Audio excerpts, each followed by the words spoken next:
Shallow! Welcome to Mermaid Tales. I'm Cassandra, your host, and the founder of Be a Mermaid. This is our space to share real stories, soul chats, and those deep, magical moments that remind you of who you truly are. Let's dive in and flow together. Well, hello everyone. My name is Mermaid Cassandra. I am so excited for our guest, Mermandy, who's going to be joining us shortly today. She is one of our amazing mermaid content creators. And she is going to be talking to us a little bit about her journey on becoming a mermaid. If you wouldn't mind, tell us a little bit about yourself. Absolutely.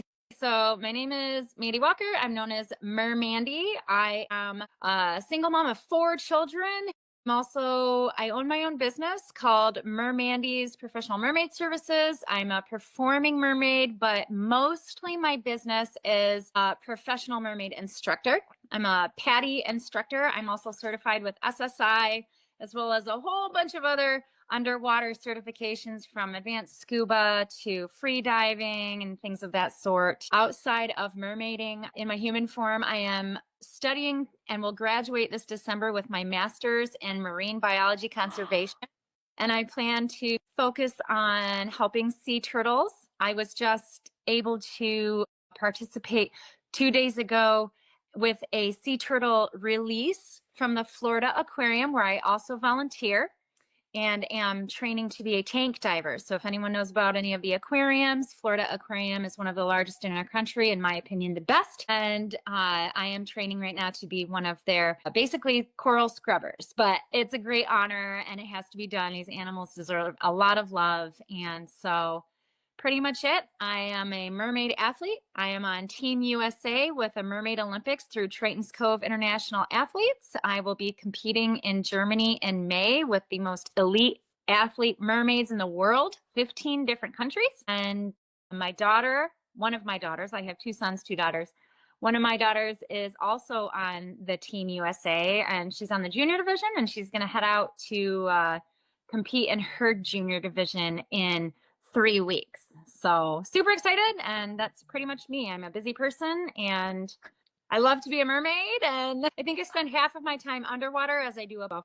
Oh my God. I'm a hardcore fangirling over here. Like this, you are so cool. And I know we've gotten so many hearts as you were explaining this. And I'm so in awe because wow, like there are so many pieces to that. I don't even know where to begin. So maybe we start with, like, at the beginning, like what got you on this underwater adventure, either from your schooling or from the mermaid, whichever side you want to start with. Absolutely. It's going to take another turn, actually, that I think you'll fangirl some more. I am retired roller derby competitive national athlete. Oh my God. I was competing at the national level. I've played on a couple of different teams, and that was in West Michigan. I'm actually originally from West Michigan. And to be honest, I was born in Southern California, and that warm sun and that warmer weather has never left my bloodline, and I just couldn't do it anymore. So right before and during COVID, I went through a divorce and uprooted my entire existence with my children, and we came down to Tampa, Florida, a dream location of mine. And ironically, I broke. This is what sent me down to the mermaid path. I was at a children's elementary school fundraiser at a skating rink, and I stupidly fell and gained my 3rd metal piece inside of my body to hold myself together. And derby is a rough sport. Yeah. But, this break was at a children's fundraiser. So I thought, I think it's time to retire because I didn't want to break anymore. Yeah. I needed to find solace in something that was just as challenging, not as attainable as like a new hobby per se, but I needed a sport. And I hung up my skates for scuba gear and I dove in. Learned how to scuba in, as they say, open water at the beginning level, in 58-degree water, 58-degree dry suit, which is unheard of for a beginner. But I was going to say, oh my gosh, I haven't even finished my dry suit cert because it was so challenging. And wow, for you to do that at the beginning, that's impressive. I was extremely determined and very athletically fit. So I was given special permission to do so. And I went from my open water all the way through my advanced. I went through free diving. So So I originally started with scuba through SSI, Scuba School Yep. International. And then I worked up the ranks through SDI with my advanced. And then I went through PFI, which is another entity to certify free divers, and went through that, as well as then PADI free divers. So I've just been attaining all these certifications. I love to learn. I love knowledge. It's very powerful when you know the backgrounds, especially a sport that you do that could potentially challenge your life. Yeah. And so I hung up my skates and I really just dove in. And in the process, I met a scuba shop who had just gotten their instructor certification. So I said, what is this mermaid thing? Wait a minute, you can be a professional mermaid? And I was like, no way. I grew up in West Michigan on a private lake. I have been swimming my whole life. When I was little, I probably had more bathing suits than I had underwear. I was in the sun and in the water from sun up to sundown. I grew up on a resort, so socialization for me comes, and networking comes very easy. I'm a people butterfly. And so I learned that here in Florida, there's this, and all over the world, actually, there's this thing called a professional mermaid. And I'm like, there's no way. Why did I miss this? What kind of alienated planet, Michigan? Love my Michiganders, by the way. Gotta love the mitten. But my mind was blown. And I was that scuba shop's first adult certification through PADI. I went all the way through beginners, basic to mermaid, then to advanced mermaid. And after a few months, something happened. And like I said, I have 4 kids. I've got a couple daughters. Netflix had launched their people. And at the same time, there were talks of Disney launching their live version of The Little Mermaid. So mermaiding was just this all a rage. And I, in my motherhood safety aspects, feared the worst. And especially here in Florida, I go to the beach a lot. And fearing the worst, all I could imagine were these parents, these moms, giving their daughters or their sons this cute little mermaid fin with fabric, and they're sitting on the beach, and then turn their backs and they're finding their child face down in the water. Absolutely. Just heartbreaking even thought of anguish to imagine. And it's so funny you say that, because I think a lot of people, especially when they see it, they don't understand it is a sport and it is something you need to train appropriately for. And especially with kids, like, you're tying their legs together and then putting a monofin on them. If they are not a strong swimmer to begin with, to even just like play around with it in the shallow area, and then gosh forbid in the ocean where you have rip tides and such, like, you have, and even as adults, we have to be safe, and we have to understand that we have to take the appropriate protocols in place in order to be able to enjoy this beautiful mermaid life, but do it safely at the end of the day. Absolutely. That is the core reason that I became a mermaid instructor. And I went to back to my scuba shop and I said, where did you guys get your certification to become an instructor? Like, how did you do this? And they introduced me to Mermaid L. And I don't know if you know Mermaid L, but she's one of the most famous mermaids. And she is one of the top instructors, not only here in Florida, but she's an advocate for marine conservation through PADI, through her ambassador manufactured product called Cape Cali. And I contacted her and went and stayed and trained with her for an entire week, and was able to get a first hands-on from an extremely professional, extremely successful, and very famous mermaid. And she was an amazing teacher and taught me the ropes. And I then, in my own nature, had to take it one step farther. I not only learned the safety aspects, the instructor aspects of mermaid instructor, but I went and became an American Red Cross first aid instructor. I wanted to make sure that I stood for what I stood for. You know, I was able to hold on to that, where I say safety first and fun comes organically after. I love that. That is so true, especially in any activity you do. I'm a scuba diver as well, and I was explaining before you joined, I was just in Mexico. I was diving the cenotes. I'm in advanced open water. That's as far as I've gotten. I got to finish my dry suit. But when you're going down in depths like that, it's important that you have again, the training, you've had the briefings with, whoever your dive master is with you, and that you're taking the appropriate steps to be able to have the most fun possible by being as safe as possible. Absolutely. You're going to have the most fun if you know how to do something safely. That isn't any different with mermaiding, like you were touching on, binding your feet together to do a kick. It's almost at the beginning level more of a treading water. You're sculling the water with your hands, and you're using a lot of upper body. And I don't think a lot of people appreciate that, where it's a fin, you're putting it on your feet, and then you're also going to put on a skin or a tail, which creates drag. And now you have to work harder, not just your own body in the water, whether or not you're in a pool setting or you're in the open water setting where you were touching, there's waves and there's tides and there's currents and there's marine fish and things around you that could challenge that skill. So it's extremely important to get certified. Exactly. So you're getting your master's right now in marine biology and conservation. Talk to us a little bit about how you got on that journey. Absolutely. So and I feel like I'm just like this starry-eyed mermaid out here explaining my life to you. I actually have a bachelor degree, and this is going to sound funny, and a medical degree, and then a design degree. So I've kind of gone down a couple of different avenues in my lifetime. And I unfortunately was working for not one, but two companies, and that asked me in the last 4 years, 3 years, maybe 3.5, asked me to perform unethical practices. One asked me, it was a sales position, they asked me to lie, and it just really did not resonate well with me. I was very distraught by that. It didn't rest well. I'm a very moral, ethical person. I'm also an honest Abe. So I sought a different position with another company. I moved up the ranks and found a management position company that I then found was, I'm going to say nicely, potentially breaking the law on some of their paperwork. And I thought the world was punking me. I thought I can't make this up. I was just like, what is going on? I'm a good person. I try to do the right thing.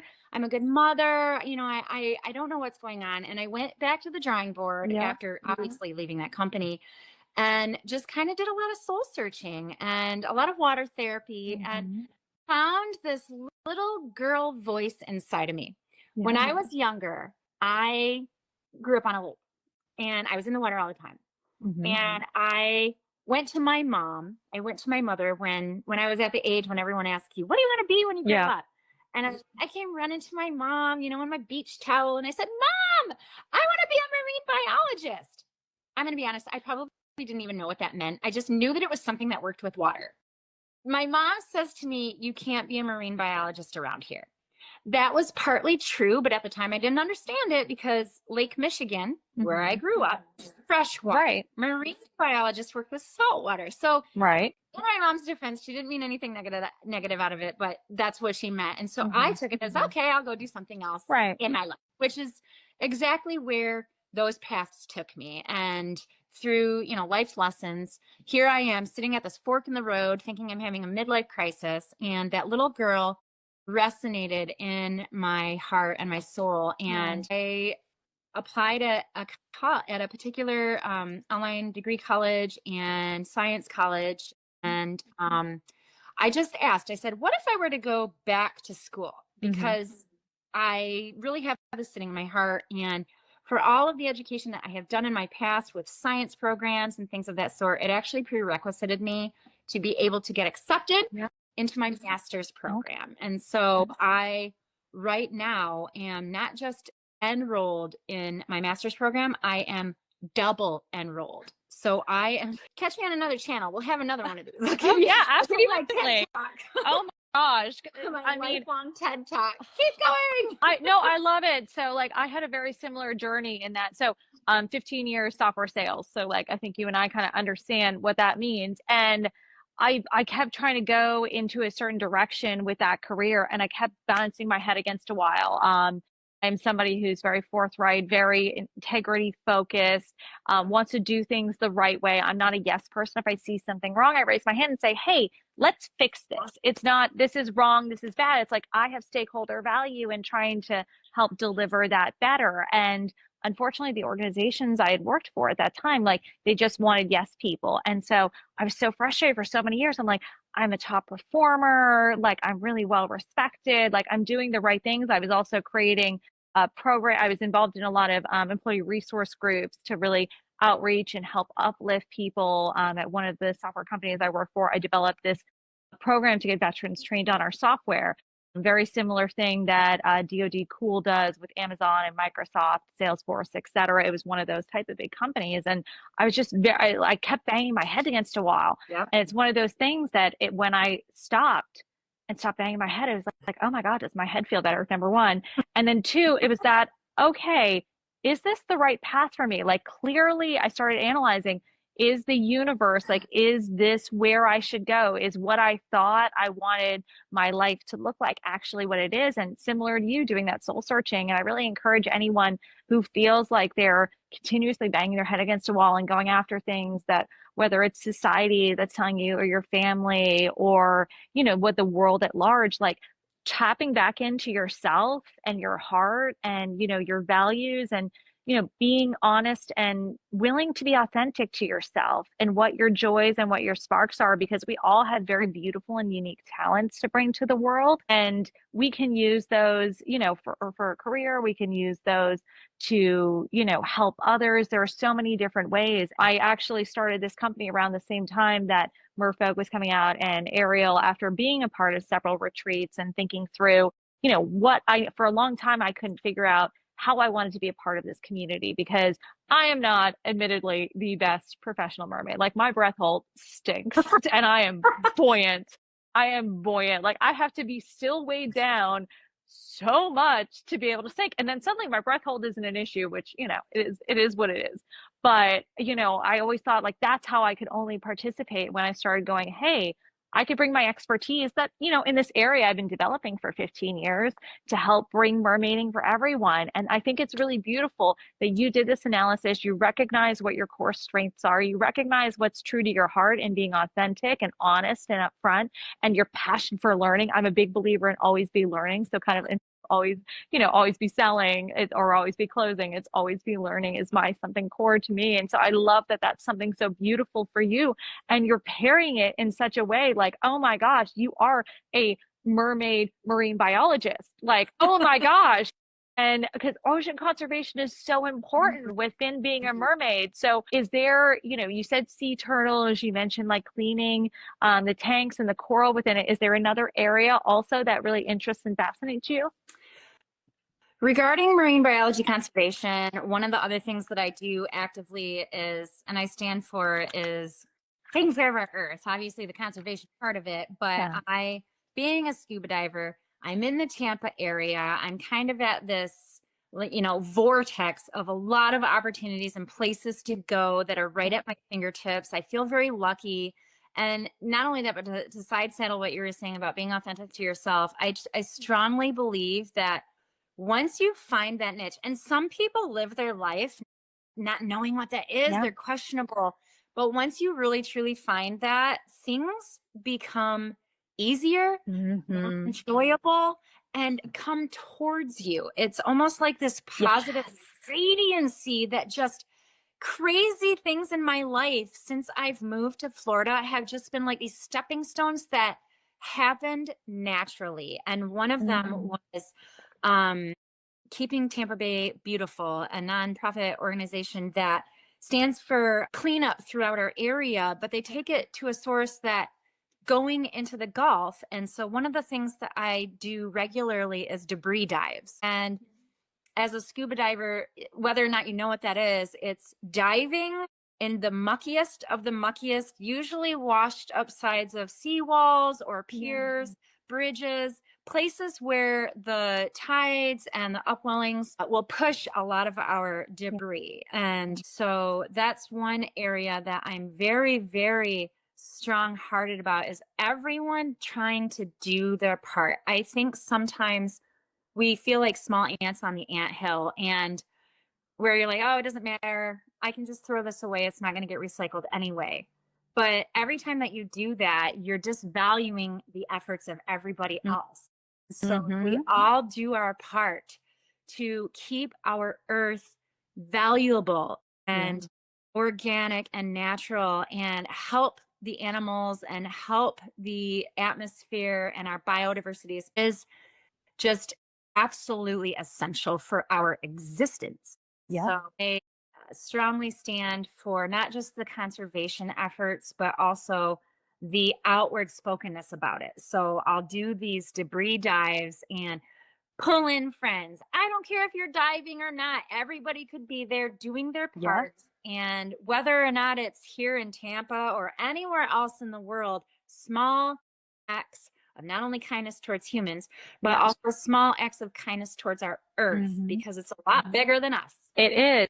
And it's so funny so I started scuba diving in Tampa, and of course I'm blanking on where I did my first dive. I remember though that it was an artificial reef where they had sunk these like iron bars down to the bottom.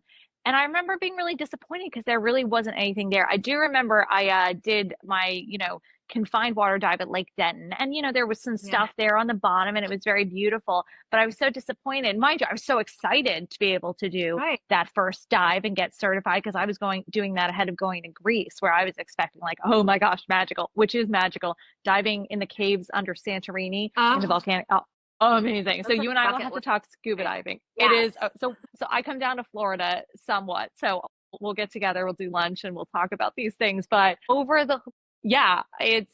one of those things, I've been diving now for about 13 years.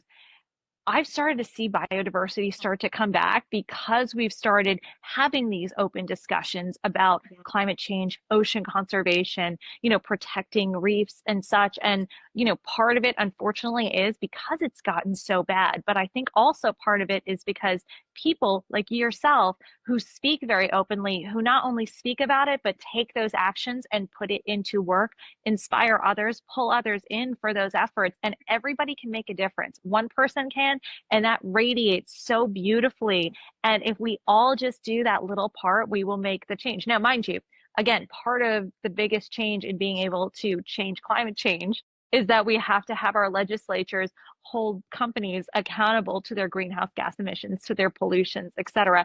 And that requires everyone to take an active part in the political process, writing their representatives, both state as well as federal. But everybody can make a difference within that. And if you are inspired to do something, see what's happening in our earth, like look at what your unique talents are. Maybe that there's a great group in Louisiana, and I'm so inspired by them. They take glass bottles at all these restaurants, break them down. So have you heard about these guys? The glass bottles, yes. And I've also heard of recently, I just found out about the soap. Yeah. The soap towels that are ground down. So it's amazing to hear stories like this. And especially because they're taking that, they're creating sand and then protecting the wetlands with it, which again, taking something that could be a pollutant that could be piled up in a landfill and doing something where it's absolutely remarkable. And I think they were like kids who were just out of college. So one person can make a difference. And I think that's something really beautiful that we can all take. So thank you so much for sharing your story on what you're doing to make a difference and inspiring others. And I'm just hardcore fangirling over you over here because oh my gosh, like first and foremost, I have to know what type of caffeine you're taking, or you're just naturally that energetic person all the time. I've got the ADHD jug of the right now. So just to let you know. So we got the energy, the hydration, and then the fun drink. Mine is just water, girl. I will have my coffee in the morning and then it's water. And it's funny because this is one of 2 bottles. This bottle I think is like an 18 or 20 ounce bottle, and it's just water. Yeah. But it comes from a gallon jug that I keep in my fridge because I like my water cold. That I drink an entire gallon of water a day or I will say, if you're drinking that much water and you're inspired by me, please keep in mind that water dilutes your salt intake. So make sure that you're watching your intake of vitamins and minerals, and salt is an important entity. Just don't overdo it. Agreed. And it's one of those things when you start, I've been recently working with a nutritionist because I have POTS to better, adjust my mineral levels. And since I've started increasing my salt, like, oh my gosh, I'm not having the blackouts I used to have, which is Yeah. amazing. And I think it's one of those things that we need to be very aware of, like what we're putting in our body. So like not only the atmosphere we live in, but how we're taking care of ourselves is super important. And, making sure enough salt, enough magnesium, Yes. that we're, doing the proper amount of vitamins and nutrients. Are we taking care of our gut health? Like all of those things. Like if we have the energy and capacity to, go out there and be a part of the change, we have to first take care of ourselves to bring that energy and bring that ability That there. has to do with the safety aspects of just mermaiding, where you have to have an appreciation to at least be of mental sound to be ready to do those mermaid skills, and also physically, because you have to be able to learn how to swim, for one. Or two, let's say you're going to go out on a beach excursion or go out with some friends or a mermaid pod and you didn't eat breakfast. You're actually putting not only yourself at risk, but the enjoyment of others, because now they will be responsible for you when you pass out. Exactly. The whole aspect of bodily awareness. Absolutely. And we all have to take that seriously, especially in this day and age when we're not getting generally, unless we're being hyper vigilant around the vitamins and nutrients, because all the processed foods that, we don't even realize half the time we're consuming. I'm not even just talking about the bag of Doritos and of course the plastic trash that's associated with that. I'm saying the fact that, our vegetables and our fruits are, not containing the same amount of nutrients they had 100 years ago because of the agriculture that, is currently happening. And so we have to be a lot more vigilant when it comes to taking care of our bodies. But I'm curious. So, I mean, there are so many different pieces of you that you shared within this. What's something that somebody would be surprised about you? I am like an onion that doesn't stink. Okay, something that's, speaking of onions that doesn't stink, here's something, speaking with organics and living a healthy lifestyle and things with processed. Yeah. If I were to admit to the world right now, TMI, I actually don't wear deodorant. Because I live such a healthy lifestyle, and I have to, especially now. I'm on Team USA with the Mermaid Olympics, and I'm training, so I'm very, very aware. I'm a retired personal trainer. On top of that, figuring out my macros, my micros, my minerals, my nutrients, all of those important things. I have a little bit of an extensive background in that, as well as my medical background, but. Yeah, so taking care of myself, there's my TMI moment. If somebody would be surprised in learning, I don't wear deodorant. And because I have detoxed my body from this, I'll tell you some side effects of that. And not to say that I'm encouraging everybody to not wear deodorant. Like, we don't want that. But I live such a clean lifestyle that I very rarely, and I'm in Florida, so it's hot, it's sweaty, but I'm from Michigan. I love the cold, and you will never, I love the hot. You'll never hear me complain about the hot. I just imagine myself snow shoveling in 4-degree weather. That's not here's sweating my face off. Yeah. But when you live a clean lifestyle like that and you're drinking enough water and you're treating your body right, you actually have reactions in the positive aspect. I don't have body odor. So I actually also, because I'm not putting those chemicals on my direct lymph areas, lymph is part of your body that fights off and produces antibodies, and it's part of your endocrine system and all of these things that work together to help you be healthy, not just gut health or water. It's at the chemical basis of your body make. I don't get sick very often. If there's usually a germ that comes around, it'll be like once every 4 years, and it's a whopper. And I usually only get knocked down for like 24 hours. I build the antibodies. Oh my gosh. I feel like it's attributable not only to how I treat my body, but with my TMI moment and the deodorant. Girl, it's so funny you say that. So I've been on a journey the last like 2 months doing an Ayurvedic lifestyle and diet and whatnot, and seeing how much that has improved not only my gut health, but my overall health. And a bunch of my colleagues, like whatever is going around the US right now, people are getting knocked down. I've historically had a extreme like weak immune system. And so I got hit with COVID, I think 4 times in a 16-month perspective.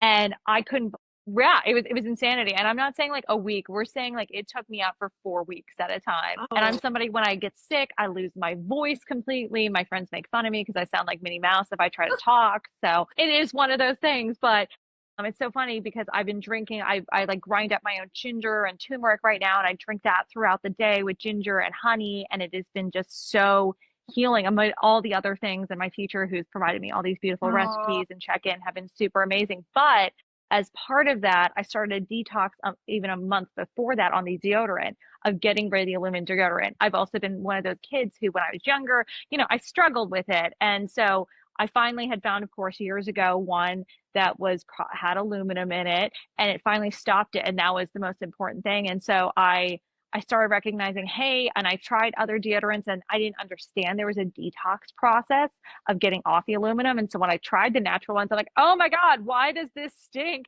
even more? And then of course you would switch back and whatnot. And I was right. in a place in December where I didn't have to worry about it. So I was able to let my body detox. And I've tried now some completely natural ones, and they're working so beautifully. Again, recommended by my teacher. One's like a clay-based one, and then the other's like wires. It's so bad, I don't remember, but I used them when I was in Mexico, and I didn't have any.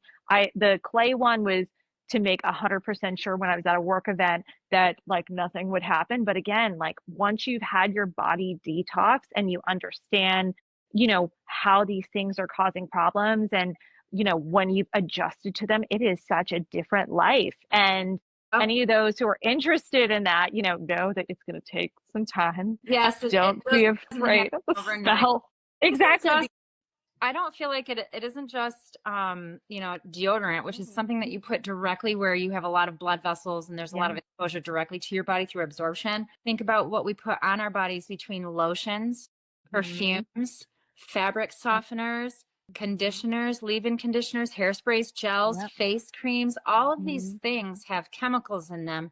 And not to say that they're all bad. They're certainly not. A Yep. lot of products, I love my oil of Olay Regenerist. So, I mean, Yeah. there are some things that are very mild or very well created, Mhm. and don't have to say organic or anything like Yeah. that. But there are certain things that if your body just isn't feeling right, and you think that you're doing the right things, there are other ways that you can reevaluate. And that was just one of them that I did for Yeah. myself. Another thing that I don't do is I don't drink soda. Like very, Yeah. very rarely I drink soda. It doesn't make Yep. me feel good. I don't like that caffeine crash, Yeah. and I don't drink regular sodas because of the sugar content. So then if I stick to diet, and then I have gut issues afterwards. So Yeah. Yeah. when I drink that.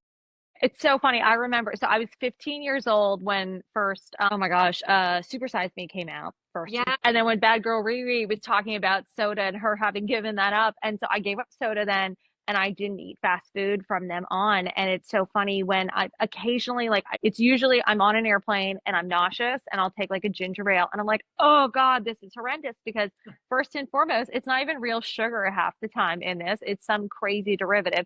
Two, we are not meant to process all the crazy amounts of sugar that are in Right. everything. And having gone through this Ayurvedic journey, I'm like, I've had to watch every little minutia of ingredients. And so when you've taken the time to clear those out of your system, like, wow, we look at how we've been poisoning our bodies for so long, and just how our society enables us to, poison them because we don't think about it. Right. When we think about putting sunscreen on, like, first and foremost, you're like, okay, so if you grew up at a certain point, it was you didn't put sunscreen on because you wanted a tan, or your parents weren't chasing you down to put it on. You're like, ew, I don't want it because it was like the cream and it took forever to put on, etc. And then you turn into a teenager and you want a tan, and you want to nothing stop your tan.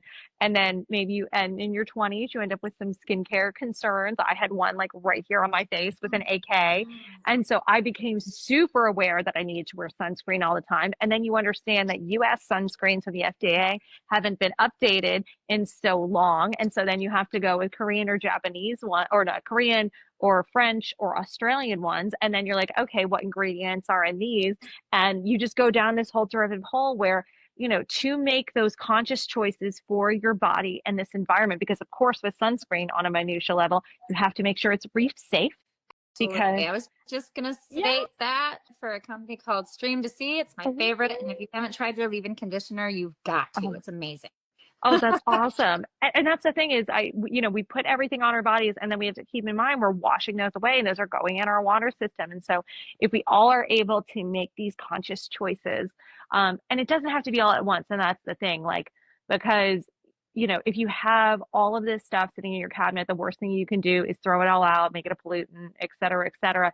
But, when you're refreshing and buying new things, like be aware, reduce, reuse, recycle, and then, we're all making those steps. So, Mermandy, you are such an inspiration. Like, again, Oh, everybody is hardcore fan girling over you. I'm not sure if you see some of these lovely hearts that are going up and oh, smiles as you've been oh. sharing your story. And I'm sure we're not the first people to tell you this, but like, your journey and making this pivot in your life is something so inspiring because I think a lot of people post COVID are really taking the time to say, is my life something that actually resonates? Is it bringing me joy?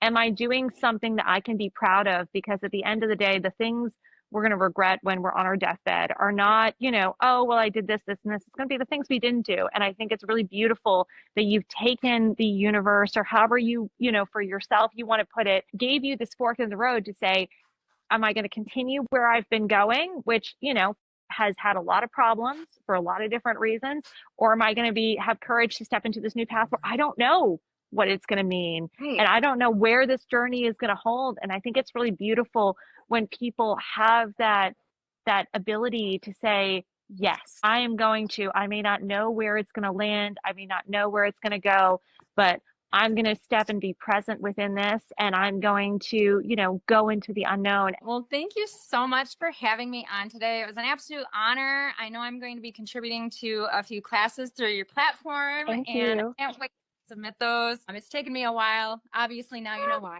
Happens. You might have just a little bit of stuff going on. I get it. We all do. Just a little Yeah. bit, yes. So, yeah, for everybody out there, I just want to say, just keep swimming, keep believing in yourself. And when something isn't right, you have the power to change it. Exactly. So where can people find you?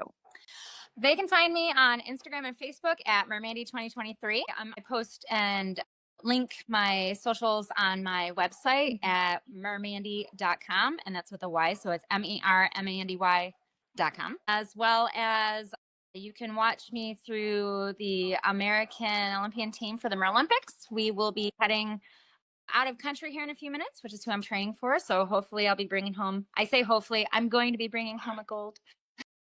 Awesome. And then you mentioned a couple of organizations you work with. I just want to make sure we capture those as well. For sure. I am working with you guys on your platform for your videos, as well as platforms. If you are interested in ever being in the Tampa area and are interested in becoming a certified mermaid, I am a certified PADI mermaid instructor, not only through my own entity, but if you'd want to go through a dive shop, my dive shop is Adventure Outfitters in Tampa. I also am a volunteer through the Florida Aquarium, and that's pretty much it.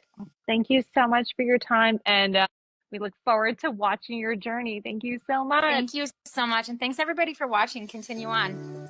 Thanks so much for being with us here on Mermaid Tales. I hope something here spoke to your heart. If it did, share it with a friend and come back soon. I've got so much more to tell you.